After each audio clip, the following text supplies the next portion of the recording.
Originally started playing golf in Illinois, in the great state of Illinois. Our house was across the pond from a golf course. I never touched a golf club. Todd had never touched a golf club. We never done it in our life. I didn't know much about golf at the time. This is when I was literally 12 or 13. But I did know that I would spend time in that lake. And I used to get in a canoe and go across the pond and shag golf balls that were hit left of this par 5 on this hole. I just fished golf balls out of the pond. One of our friends had golf clubs and we would hit them back into the lake.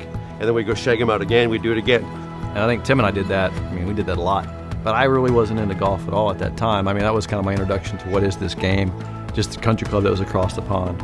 When my family finally moved to Oklahoma, we lived close to a public golf course called Lake Hefner Golf Club. The best thing that ever happened in our lives ever was my father and my mother taking us up to Hefner Golf Course and sitting us down and saying, we're going to put you to work up here. The Wonder program, where we let kids like me work there for free, and then we got to play golf. So both Tim and I were wonders at Lake Hefner Golf Club. When my parents were working in the summer, we had a place to go every single day with guys that were taking care of us, and we were around in a really good establishment. On the way to work, they drop us off, and on the way home, pick us up. You know, and that's how we started. So we really had nowhere else to go. We lived at the golf course. That was the greatest thing that ever happened to us, by far. That's why we are where we are today, there's no doubt.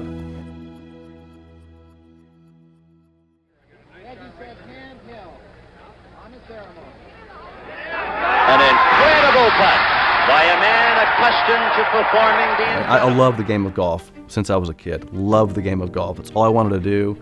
I got up at 9 o'clock in the morning to watch the British Open. I skipped school. It's all I did was play golf. Played competitive golf, played in college. Loved the game of golf. Wanted to get better at the game. Todd was pretty much golf year-round. He played more golf than I did because I played the other sports. But we played together. And Tim and I were very competitive when we played against each other in high school, playing for the same team, but also against each other in the same team. And honestly, we pushed each other. And that was when it became really competitive because all we did was play golf together. And then I'm coming back with ideas for his swing, and he's giving me ideas on my swing, and we're both trying to beat each other in amateur tournaments. And then we play 4 balls and all the city tournaments and the city amateur championships and stuff. So very competitive. But that was a great driver for me to get better because Tim was so good and I wanted to be good. Through college, I became a better player. And I traveled all over the country playing golf. I mean, literally as an amateur.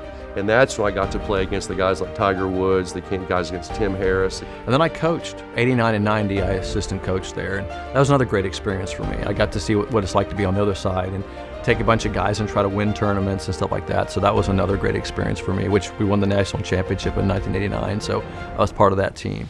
And then in 1991, I turned professional. The very first tournament I played in, I won as a professional. I became a top 25 amateur in the country. I realized then that if I wanted to take my game to the next level or do anything else, I either had to be a full-time amateur, which wasn't feasible, or I had to go professional. The first real tour I went on was the Asian Tour. At the end of '96, after the U.S. Amateur, I turned professional. I went out in the mini tour and I went and started playing. And yeah, it was an eye-opener. I mean, not only are you a million miles from home, I was playing 40, 45 weeks a year on the road. It was tough. And the competition was fierce. You know, Vijay Singh, David Toms, Todd Hamilton, all these guys I'm playing against over there.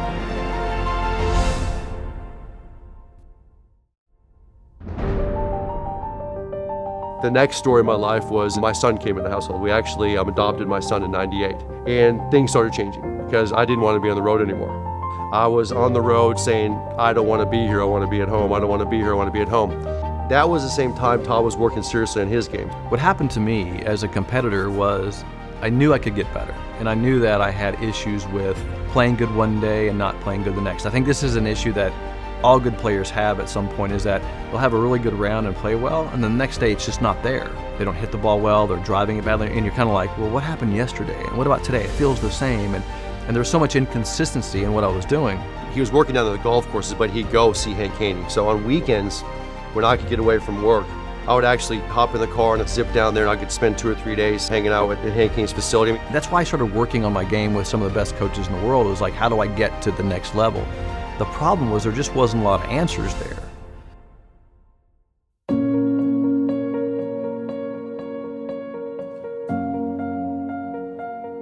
I was a struggling golfer. I mean, I've been trying to improve my game. I had worked with a lot of high-level golf instructors. Like a lot of people who try to get better at golf got frustrated, got confused. Everybody was telling me something different, and golf became very hard. It was very frustrating and really got to the point where I just wanted to quit the game. So a friend of mine, Matthew Lane, who's a really good player, I played college golf with Matthew, and he came back from the Canadian tour and he had a videotape. He put it on my desk and goes, "You got to see this guy on this tape hit a golf ball." And I go, "Who is it?" And he goes, "It's Moe Norman." And I'd heard about him. I heard how great a ball striker he was. You know, he's from Canada and he never made it to the States very often, and I didn't know if he's even real. Matthew said something to me when I was watching the tape with him. He said, "He hits it so good, he's a freak." That's what he says. I know Matthew really well, and for him to say something like that, Matthew was a great ball striker. So I'm like, it really must be something. But what's interesting on the tape was the people on the tape that were watching Moe in the gallery that were professional golfers that I had competed against as a professional golfer. So number one, Matthew was saying how great he was. Number two, all these guys wouldn't be watching Moe if he wasn't that great. You know, a lot of people never saw Moe hit golf balls, and you try to describe what you actually see. But imagine that every time a shot comes off the club face, that it doesn't deviate, it just goes dead straight. Imagine that every shot he's hitting is going the exact same trajectory. And imagine you're watching a robot hit golf balls, and the whole time he's talking to you about it, how easy it is. Watch this, and just look at this. And I'm like, he's just, number one, I was impressed at how he's hitting it. But number two, he's sitting here talking you through it the whole time, going, this is so easy. He's dropping the ball in divots. He's hitting off, and the range we were hitting on was in terrible shape. I mean, the grass was terrible. He couldn't even find a decent lie. I mean, it was just in bad shape. And here he is firing golf shots off this stuff, and you're just like, wow. Now, I'd played with a ton of great players. I played in the Asian Tour in 1991. I played with in college, and I played with, all I did was play with great players. And I can tell you to this day that, but nobody could do what Moe was doing on that range I saw that day. And then, by the end of the day, there was a 250-yard sign. It was a metal pole. It was about 250 yards away, and he's hitting drivers. And about every fifth or sixth shot, you'd hear a ding off this 4-inch pole. He'd hit the dang pole. And so, at the end of the day, I just walked up to him and I said, "You're the best I've ever seen." He goes, "I know, I'm best in the world." I said, and I had like this list of questions for him. And I said, "How'd you learn to do that?" He goes, "Hard work, you can't buy it." I'm like, "That's interesting." I said, what did you do?" And so when Moe did a clinic, if you'd watch him, he'd throw his clubs everywhere. Like this bag would be sitting there and there'd be clubs all over the ground. And so I grabbed one of his 8-irons and I said, "Do you mind if I hit it?" And he goes, "No, go ahead." So I started hitting his 8-iron. He looked at me and he goes, "Looks like me without a belly. Looks like me without a belly."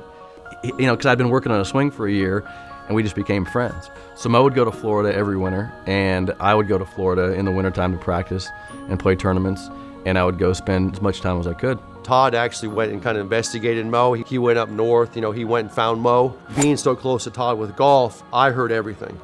At the same time, I'm working on my game. Todd's working on his game, trying to now be more like Moe. Drive over to Titusville and grab him, hit golf balls, bring him back to Orlando, do clinics with him. When I wasn't at the clinics with him, hitting golf balls with him, I'd get technical with him. I'd get super technical. Why do you hold it like that? Why do you set up like that? What are you thinking about?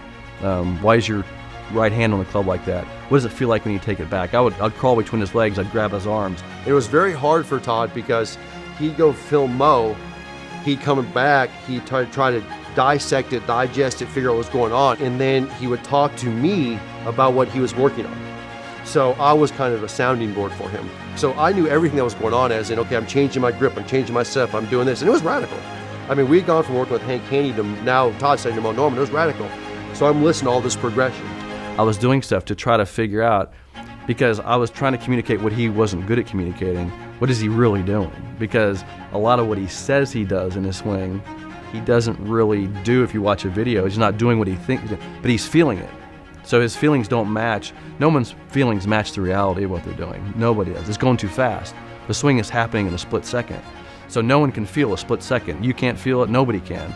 No high-level athlete can feel themselves performing because their brain can't think as fast as their body's moving.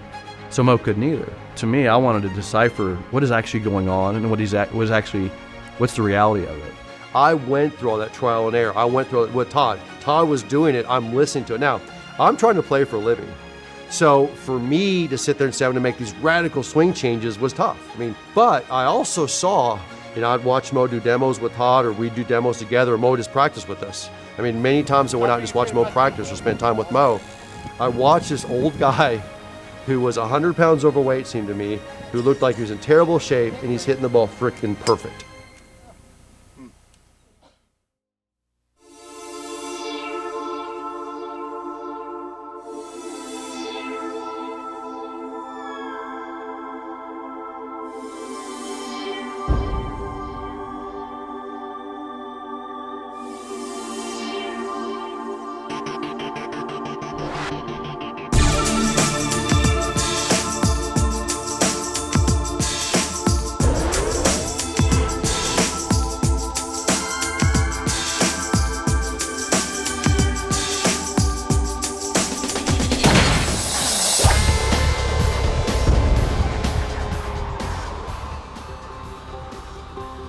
At the same time, natural golf was just getting kicked off. Todd had become involved with natural golf. You know, originally Natural Golf didn't know who Moe Norman was. It was a guy named Jack Kirkendall who kind of developed a single lever, hold it like a long hammer, hammer a golf ball type golf swing system, which was interesting because it made sense, right? So now you have this natural golf swing that this Jack Kirkendall said there's a natural way to hit a golf ball.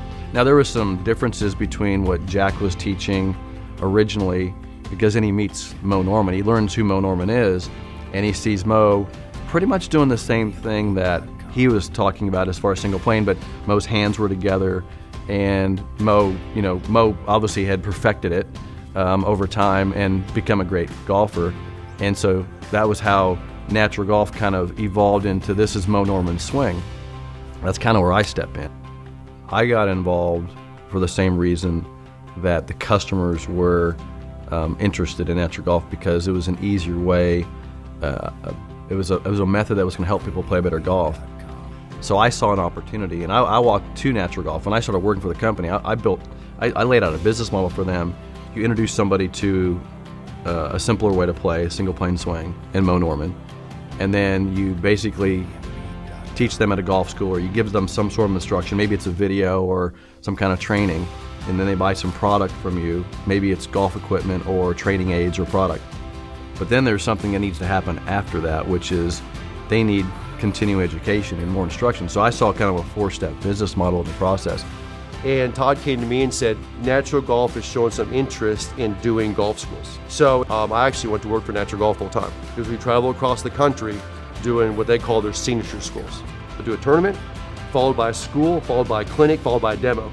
That's what we did in the road. So honestly, it got busier. As Todd was trying to help natural golf write a lot of their original material, as in their teachings and their philosophies and the protocols. But I was mainly the guy in the field teaching. And I did that for a couple of years. And then in 2000, 2001, things really switched, really changed for us. Well, one of the biggest problems I saw when I was with natural golf over time evolved away from instructions. And they brought in a different lead instructor with natural golf, and he wanted to change things. He walked in there and said, Moe Norman's this weird guy and people don't want to swing like Moe. And the only reason we were involved with natural golf was because of Moe Norman. That was the only reason. So we started going our own directions.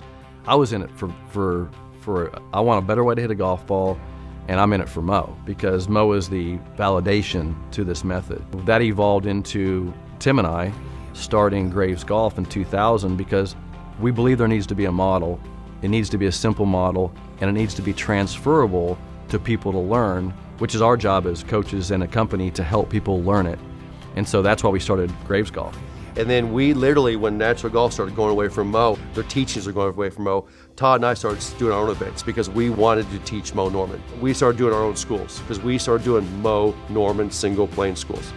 We didn't know if it was a good business idea or not, but we kind of thought, well, we could go play a tournament, and then while we're at the tournament, teach. So we literally put a trailer together with a little bit of equipment. We drove to Santa Fe, New Mexico, and taught a group of 10 people. And I think we made more money teaching 10 people than we did the last tournament we played in. And we said, this is a pretty good business opportunity. Not only we can teach people what we love to do, is the single plane swing, but there's something here that could be a business.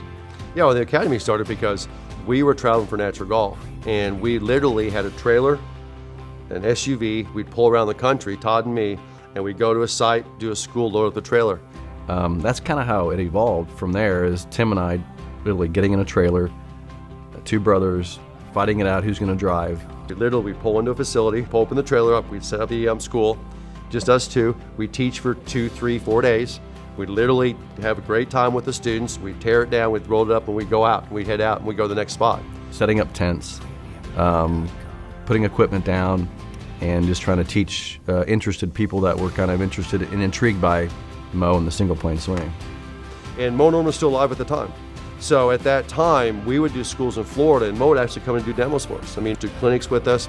It was always fascinating. We'd do a school down in Florida, Todd and I would, on our own, and we'd go get Moe, bring him in, and all of a sudden the students look back and Moe standing there. I mean, that's just crazy. And at that same time, honestly, I stopped playing on the road in the mini tours. And it took me about 2.5 years, about 1.5 years of hard work, a year thinking about it, until I became a Class A PGA professional in 2005. So in 2005, we really got rolling. I mean, where we now had our own golf school, we were doing it across the country, we were PGA accredited and certified, and so we rolled from 2005 on. Learn the secrets of Moe Norman with Graves Golf Academy videos. He was regarded as the best ball striker that's ever lived. My goal was to bridge a gap between what Moe did and what people could do to learn it. You'll learn the easiest swing in golf, how to practice, and how to So here we improve your are, short game. you know, between 2001 when Graves Golf started and 2006, and things are going great, and you know, we're producing videos and we're getting more customers, we're hiring people, the company's growing, we're starting to add more school programs in there. Things are going great. And Tim's excited, I'm excited. We're trying to figure out what the next steps for the company are. We're launching websites, and we're newsletters, and we have chat rooms, and we have, I don't know, thousands of customers now. And then I get a cease and desist from Natural Golf. Yeah, and that's the story. And basically, because remember, Todd being, we call one of the original founders of Natural Golf. So we actually were very tied to Natural Golf. We were selling their clubs, we were working with them, we were trying to do it right. Well, then when we stopped selling their clubs, we broke away because we just said we can't do this anymore. We really kind of hit them in the pocketbooks. So when we stopped selling their clubs, we turned off the spigot with Natural Golf. The biggest issue you'd get is people would call up Natural Golf and say, I want to see the Graves brothers, or I want to see Todd Graves, or I want to see a Graves school, and they couldn't offer it because we weren't with them anymore. We're losing sales because Graves. And that started occurring. You got a company who's trying to get bigger and bigger and bigger so they can go public, so they can sell stock in the public. They're trying to make as much money every year they can, whether it's, however they're doing it. They're losing money to us as a competition. They're not happy. Until finally we got a cease and desist. We got a cease and desist order from whatever owner it was that said that we were no longer allowed to use Moe's name. We were no longer to basically teach the way we were teaching. And they're saying, you can't use Natural Golf anymore as a brand, and you can't use Moe Norman. And for me, to see the first time that I have to deal with a legal problem in business, it's kind of stressful, right? I mean, anybody who's run a business kind of knows, like, okay, now what do I do? That was a process. I mean, that was a lot of lawyers' fees. I mean, and honestly, if you want, you can talk about the low points of a company. If you ever want to talk about a time in this company, I thought, okay, are we going to survive, or are we going to do something different? That was the time. I mean, when you start getting the lawyers involved and the legal fees involved and the cease and desist involved, think about it. You're doing a golf school and you're out there teaching a bunch of people, and it's great, and it's energy, and it's high energy, and it's wonderful, and the people are excited, and you're excited, and somebody comes up and hands you a cease and desist order. That's a different world. And so when you get things like that, you start dealing with those highs and those lows in the company. And finally, we just got to the point where with Natural Golf, it was like, okay, enough is enough. I get in these conversations a lot with people, and they're like, well, how do you use Moe's name, and how do you commercially use Moe's name? There's a lot of reasons why we've built this IP. So what happened in 2007, we had now rights to use Moe's name legally. And that was aside from the relationship I had with Moe and then Natural Golf as well. So from 2007 and 2011, we built Graves Golf. That's when really the company started taking off. And that's when we started coming out with training aids, training products. In that period of time, we developed the single plane solution video. So we started producing some higher quality productions. Basically evolving the company into a better, bigger, more successful company for helping more people. And we had more customers, we improved our products, improved our websites. I mean, evolution of a brand, of a company. And in 2011, we went and bought Natural Golf, the assets of Natural Golf. So we ended up buying our competitor, which is another evolution of a company. To me, if you said, Todd, when did Graves Golf really take off? I would say 2010, 2011. That's when we really got some traction. That's when we really had a brand. That's when we had solidified our kind of place. I think it was 10 years. That 10 years from 2000 to 2010, which I think were great years, but those were the make it or break it years. And those were the, try to figure out if this company's going to have some traction. When you think of Graves Golf, it's making the game easier on golfers, making the game simpler on golfers, longevity of golf. When I think of Graves Golf, it's longevity. It is the guy who comes up to me or the gal who comes up to me and says, I destroyed my back over the years, whatever I was doing, but I can actually still play golf, and I love it. It's having 60 and 70-year-old people call me up and play the best runs they ever played in their entire life. There's nothing better for Graves Golf than when the guy comes up and says, I shot my age. That's crazy. When somebody comes up and says, I shot my age, that's nuts. I mean, you got 72, 73, 80-year-old people out there shooting their age. I mean, I hope I can do that. But at the end of the day, listen, I mean, we're not a company out there trying to build long drive guys. We're trying to build simple, consistent golf swings that maximize how far you hit it and make you more efficient so you're a better golfer for the rest of your life. And we want you playing golf when you're in your 50s, 60s, 70s, 80s, 90s. We want you to be able to play golf for the rest of your life and play well and not have pain and hurt your back. We want a simpler way to do that, and that's what Moe Norman's single plane swing does. And that's what Graves Golf is all about, is getting people to enjoy the game for their entire life, the simplicity of the swing, not being so complicated, and also understanding that it's a model. We have a model. The closer you get to the model, the better you will be. It's pretty simple. I mean, and to be able to keep it that simple, what other golf industry or other golf company can say that? That's what freaks everybody out. When I throw a model up there and say, get close to that. Get the closer you get that, the better you'll be. And by the way, it's easy on the body. Now we've been in business 19 years. Over 10,000 people have come to our golf schools. Let's say there's 1 million people out there now that have been introduced to the single plane. That's our mission, is to help as many people as we can find an easier way to play golf and help more people enjoy the game. I'm proud about that. We stuck to our guns. We literally are teaching the same thing we taught 10, 20 years ago. Have we improved our teaching? Sure. We've gotten much better at teaching. Have we got better training aids? Sure. But we're still teaching the Moe Norman golf swing, the single plane golf swing. That's the first thing I'm proud of. So the second thing I'm proud of is we've literally, I mean, we're talking 20, 30, upwards 40 instructors and gaining. Some do it full time, some do it part time, but they're teaching the purity and the simplicity of this swing. And it's growing dramatically. So watching the growth from there has been amazing. And that's been the fun part of the company. I want to help people love the game of golf. That's it. If in a nutshell, if I wake up every day and I've known that our company and that I've helped a person play better and have more fun and go out there and have a good time with their family, their friends, or just by themselves on the golf course, and in one more moment they have a good time playing golf, I've done a service to them, and I've been able to teach them a simpler way to play and have more fun playing the game of golf. To me, that's why I do what I do, and that's why my instructors are so good too, because they love to do that. They love watching our guys start hitting it better and have fun. We're seeing this system really take off. What I look forward to is it's not going to be kind of, sort of instruction or kind of instruction. It's going to be the purity of the instruction. It's going to be really cool because that will be 30 years into it, and we'll still be teaching the same thing we taught 30 years prior in that same model. I mean, when you have a couple instructors out there that you're training and you see how excited they are about it, and this is all they want to do, that's the fun part of what we're doing right now. That's the really fun part. One thing I'm proud of with Graves Golf is that we're consistent in what we believe and what we teach. We're not trying to be everything to everybody. What we are trying to be, and what I want our legacy to be, is that we continue to teach people a simple way to play golf, and if we help people have more fun playing a game, we all love the game of golf. It's one of the greatest games on earth. I think the people that are watching this video and the people that look at the instruction of Graves Golf and watch Moe love golf too. If I can help people love golf more, then we've done our job at Graves Golf.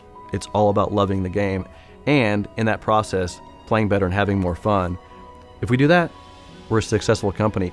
And let's put it this way, I'd rather Graves Golf fail helping people learn an easier way than succeed teaching them a conventional golf swing. I believe that the single plane golf swing will simplify the golf game for a majority of golfers that play the game of golf. I want every golfer that plays the game to, number one, know who Moe Norman is, know that there's a single plane swing out there in the world. So I want every golfer in the world to know about this guy named Moe Norman and about an easier swing that exists out there. And the reason I want that is because there will be a day, that conventional golfer where he is right now, at one day he will get frustrated with his swing.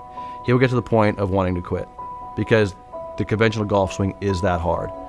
And whether it's now when he's 25 years old or when he's 65 years old, he's going to want to quit the game because he just can't do it anymore.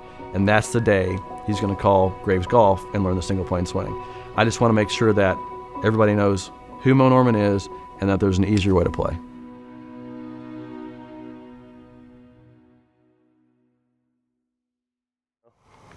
What? Some got you crazy guys on film. Let me really give the world a talking about the inward part of this game, because 87% of this game is in between those two ears. Now let me tell you and show you. Great, Mo. Nicely done, Mo. The last round I played with Mo, we were at Copetown Woods in Canada. This was July of 2004, and Mo died the following September. So this is a few months before Mo passed away. During July on his birthday, and we'd catch up, and we'd go play 9 holes, and we'd go have lunch. Well, this day, we showed up, and he wanted to play 18 holes. He wanted to keep going. Now, at the time, Mo, you know, his health was bad. He'd lost a lot of weight. He wasn't real strong, but he wanted to go out and get on the golf course and play. And this day, Mo says to me, he goes, "Figured it out. I figured it out." I go, "What'd you figure out, Mo?" He goes, "Putting." He goes, "Everything's like a 3-footer. Every putt's a 3-footer." Yeah. Now I can teach putting. I know what you got to do to roll the ball. And Mo would always kind of tease me with these kind of things when we'd play. He'd always kind of harass me and make fun of me and stuff. And we get on the first hole. Sure enough, Mo hits his second shot, par 4, hits his drive, hits his second shot onto the front right of the green, and he's way off the front of the green. And I'm on the kind of the back of the green. I'm tending the flag, and he makes the putt from 60 feet across the green. And as the ball, before it goes in the hole, told you, 3-footer, and he walks off. And so I'm like, wow. So, you know, we played the front 9, and then we're sitting down, and I thought we'd just have a hot dog or something, and I'd say goodbye, and we'd go have dinner with him later. But he said, "No, let's keep going. Let's just grab something to eat." So we sit down to grab a quick bite to eat. And I said to Mo, I said, "You know, Mo," I was like, I'm gonna make sure everybody in the world knows your golf swing. I said, "My goal is to make everybody in the world know about your swing and Moe Norman." I remember he's eating his hot dog, and he looks up at me and he says, "But what can one man do? What can one man do?" And I was like, "Well, we'll have to find out." After we finished that 9 holes, I thought to myself, my goal is to get everybody in the world to know who Moe Norman is. Every golfer in the world needs to know about Mo. That's my mission. I think we're getting pretty close. I think we're getting there. So we still got a ways to go, but I think that's going to be my mission. If everybody knows about Mo, knows about his single plane swing, hey, at least it opens up the opportunity for them to find an easier way. That's a pretty good start.